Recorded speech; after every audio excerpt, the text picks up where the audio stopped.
السلام علیکم ورحمۃ اللہ وبرکاتہ۔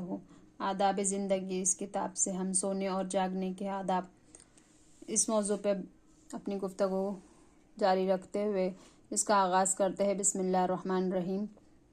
نمبر 8، سونے سے پہلے وضو کرنے کا بھی اہتمام کیجیے اور پاک و صاف ہو کر سوئیے۔ اگر ہاتھوں میں چکنائی وغیرہ لگی ہو تو ہاتھوں کو خوب اچھی طرح دھو کر سوئیے۔ نبی صلی اللہ علیہ وسلم کا ارشاد ہے، جس کے ہاتھ میں چکنائی وغیرہ لگی ہو اور اس سے دھوئے بغیر سو گیا، اس سے کوئی نقصان پہنچا، یعنی کسی جانور نے کاٹ لیا، تو اپنے آپ ہی کو ملامت کرے کہ دھوئے بغیر کیوں سو گیا تھا۔ نبی صلی اللہ علیہ وسلم کا معمول تھا سونے سے پہلے آپ صلی اللہ علیہ وسلم وضو فرماتے، اور اگر کبھی اس حال میں سونے کا ارادہ فرماتے کہ غسل کی حاجت ہوتی تو ناپاکی کے مقام کو دھوتے اور پھر وضو کر کے سو رہتے۔ نمبر 9، سونے کے وقت گھر کا دروازہ بند کر لیجئے، کھانے پینے کے برتن ڈھانک دیجئے، چراغ یا لالٹین وغیرہ بجھا دیجئے، اور اگر آگ جل رہی ہو تو اس کو بھی بجھا دیجئے۔ ایک بار مدینے میں رات کے وقت کسی کے گھر میں آگ لگ گئی تو نبی صلی اللہ علیہ وسلم نے فرمایا، آگ تمہاری دشمن ہے، جب سویا کرو تو آگ بجھا دیا کرو۔ اور نبی صلی اللہ علیہ وسلم نے فرمایا، جب شام ہو جائے تو چھوٹے بچوں کو گھر سے باہر نہ نکلنے دو، کیونکہ اس وقت شیاطین زمین میں پھیل جاتے ہیں۔ پھر جب گھڑی بھر رات گزر جائے تو انہیں چھوڑ دو اور بسم اللہ کہہ کر دروازہ بند کر دو، اور بسم اللہ کہہ کر ہی بتی بجھا دو، اور بسم اللہ کہہ کر ہی پانی کے مشک کا منہ باندھ دو، اور بسم اللہ کہہ کر ہی کھانے پینے کے برتن ڈھانک دو، اور اگر ڈھانکنے کے لیے کوئی سرپوش وغیرہ موجود نہ ہو تو کوئی اور چیز ہی برتن پر رکھ دو۔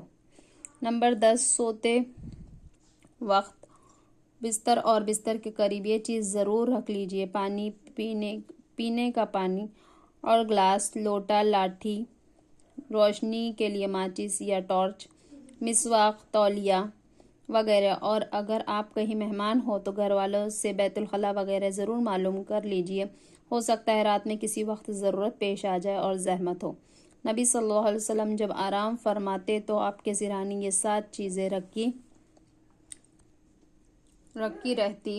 نمبر 1، تیل کی شیشی، نمبر 2، کنگھا، نمبر 3، سرمے دانی، نمبر 4، قینچی، 5، مسواک، 6، آئینہ، اور 7، لکڑی کی ایک چھوٹی سی سیخ جو سر وغیرہ کھجانے کے کام میں آتی۔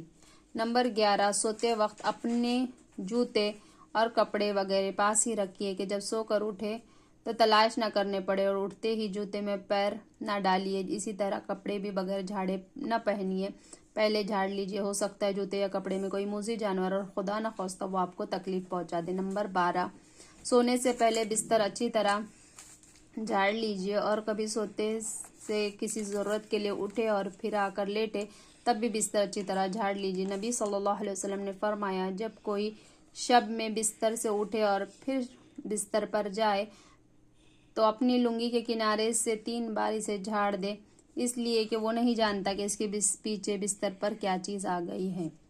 نمبر 13، جب بستر پر پہنچے تو یہ دعا پڑھیے۔ نبی صلی اللہ علیہ وسلم کے خادم خاص حضرت انس رضی اللہ تعالیٰ عنہ فرماتے ہیں کہ جب آپ صلی اللہ علیہ وسلم بستر پر تشریف لے جاتے تو یہ دعا پڑھتے: الحمدللہ الذی اطعمنا وسقانا وکفانا وآوانا وفقنا ممن لا کافی لہ ولا مؤوی۔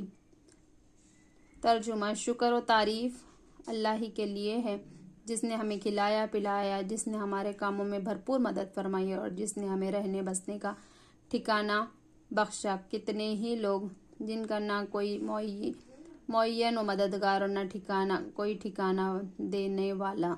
نمبر 14، بستر پر پہنچتے ہی قرآن پاک کا کچھ حصہ ضرور پڑھیے۔ نبی صلی اللہ علیہ وسلم سونے سے پہلے قرآن پاک کا کچھ حصہ ضرور تلاوت فرماتے۔ نبی صلی اللہ علیہ وسلم کا ارشاد ہے، جو شخص اپنے بستر پر آرام کرنے کے وقت کتاب اللہ کی کوئی سورت پڑھتا ہے تو اللہ تعالیٰ اس کے پاس ایک فرشتہ بھیجتا ہے جو ہر تکلیف دہ چیز سے اس کے بیدار ہونے تک اس کی حفاظت کرتا ہے، خواہ وہ کسی بھی وقت نیند سے بیدار ہو۔ اور آپ صلی اللہ علیہ وسلم نے فرمایا، جب آدمی سونے کے لیے اپنے بستر پر پہنچتا ہے تو اسی وقت ایک فرشتہ اور شیطان اس کے پاس آ پہنچتے ہیں۔ فرشتہ اس سے کہتا ہے، اپنے اعمال کا خاتمہ بھلائی پر کرو، اور شیطان کہتا ہے، اپنے اعمال کا خاتمہ برائی پر کرو۔ پھر اگر وہ آدمی خدا کا ذکر کر کے سویا ہے تو فرشتہ رات بھر اس کی حفاظت کرتا ہے۔ حضرت عائشہ رضی اللہ تعالیٰ عنہ کا بیان ہے کہ نبی صلی اللہ علیہ وسلم جب بستر پر تشریف لے جاتے تو دونوں ہاتھیں دعا مانگنے کی طرح ملاتے اور قل هو اللہ احد اور قل اعوذ برب الفلق اور قل اعوذ برب الناس کی صورت تلاوت فرما کر ہاتھوں پر دم فرماتے اور پھر جہاں تک ہاتھ پہنچتا اپنے جسم پر پھیر لیتے۔ سر، چہرے اور جسم کے اگلے حصے سے شروع فرماتے اور آپ 3 مرتبہ یہ عمل فرماتے۔ نمبر 15، جب سونے کا ارادہ کرے تو دایاں ہاتھ اپنے دائیں رخسار کے نیچے رکھ کر دائیں کروٹ پر لیٹنے۔ حضرت برہ رضی اللہ تعالیٰ عنہ فرماتے ہیں کہ نبی صلی اللہ علیہ وسلم آرام فرماتے تو اپنا دایاں ہاتھ دائیں رخسار کے نیچے رکھتے اور یہ کلمات پڑھتے، رب